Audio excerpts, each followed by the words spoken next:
Hi, my name is Hannah Selin, and this is my Child Observation Documentation and Assessment Project for ECCE 1112 Curriculum and Assessment in Fall 2021. The purpose of this project is to show my ability to observe, document, assess, and subsequently plan materials and teaching strategies that are developmentally appropriate. The first developmental area I observed is the child's gross motor skills. In this photo, the child is seen on an outdoor playset that has a series of bars for children to climb on. The child places his right hand on the bar in front of him while his left hand remains around the bar below him. His right foot is placed on the bar behind him, and he begins to lift his left foot, bending at the knee in the direction of the next bar. The two GELDS codes indicators that this child displays is that he coordinates his movements to perform a task, and he demonstrates coordination and balance. Additional materials that could be used, I had the idea of creating an obstacle course that requires children to practice multiple skills like running, balancing, jumping, and climbing. So teachers could place hoops on the ground for children to jump in between them. Cones could be placed in a zigzag formation and children can run back and forth between them. A pop-up tunnel could be placed on the ground and children would then have to crawl through it. And teachers could also incorporate the playground, having children climb up and down the playsets. So a really good teacher strategy is to be sure to plan and incorporate gross motor skill activities into the class's daily routine. This can be movement, gross motor play, exercise, or fitness, but it really should be a part of a child's everyday schedule. A really great way of doing this is to actually combine movement and fitness with music and art into an outdoor activity. So for example, teachers could bring larger scale art projects outdoors and really let children get their whole body involved. This frees children from any restrictions they may have had when doing art indoors. The next area of development is fine motor skills. So in this picture, the child is placing beads on a small stick that is glued upright on a piece of cardboard. He is holding the blue bead using his right thumb and middle finger, and he's holding it above the wooden stick that already has many other beads placed on it, and he is looking in the direction of the bead in his hand. He looks to be placing the bead onto the stick, adding it to the stack. So the GELDS codes that he is showing is that he's coordinating the use of his hands and fingers, and he's performing simple fine motor skills. So seeing the child doing this activity with the beads made me think of lacing. Lacing is a really great way to develop a child's fine motor skills because it requires them to coordinate both of their hands. They must use the pincer grasp and bilateral coordination in order to lace a bead onto string. This is an example of a good teaching strategy because when supporting a child's fine motor development, teachers can be using many materials and planning activities that develop multiple fine motor skills at once.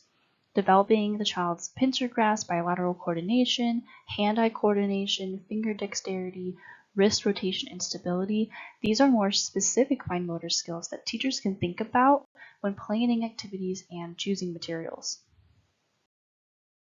For the next developmental area, I observed a child's cognitive skills. In this picture, I can see a boy standing in front of a chalkboard easel. He's holding a piece of chalk in his right hand and is drawing what appears to be a person on the chalkboard.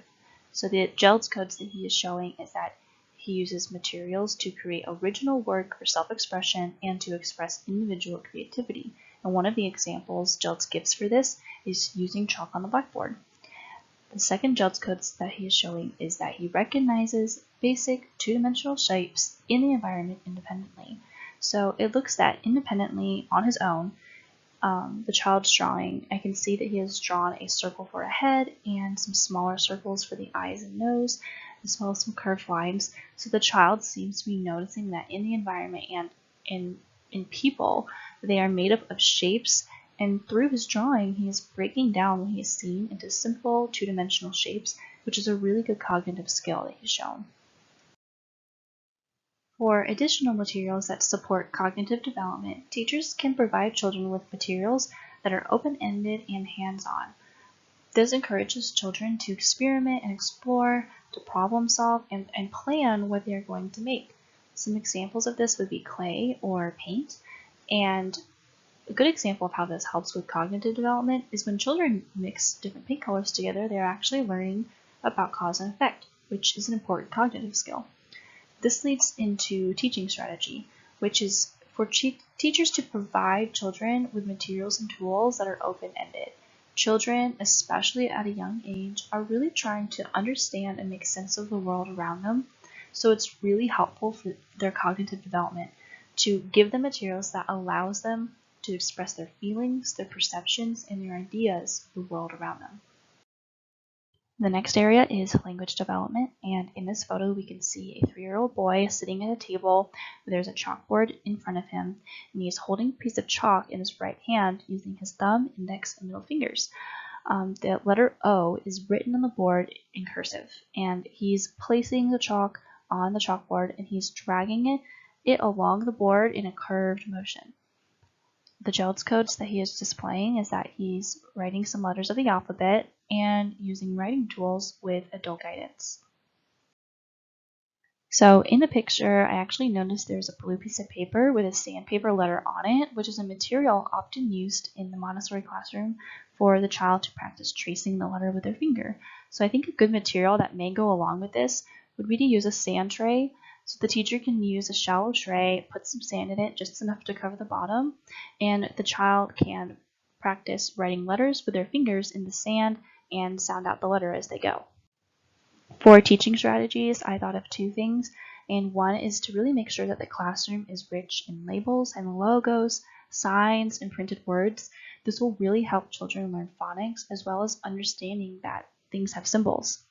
And another good strategy is to make sure that there are literacy materials in multiple of the centers, in all of the centers, so that no matter what the child may be showing interest in, they're being exposed to written language.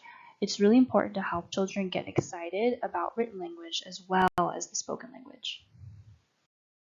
The next area of development is social emotional, and in this picture we can see that there are 4 children working in a small group together in the block center.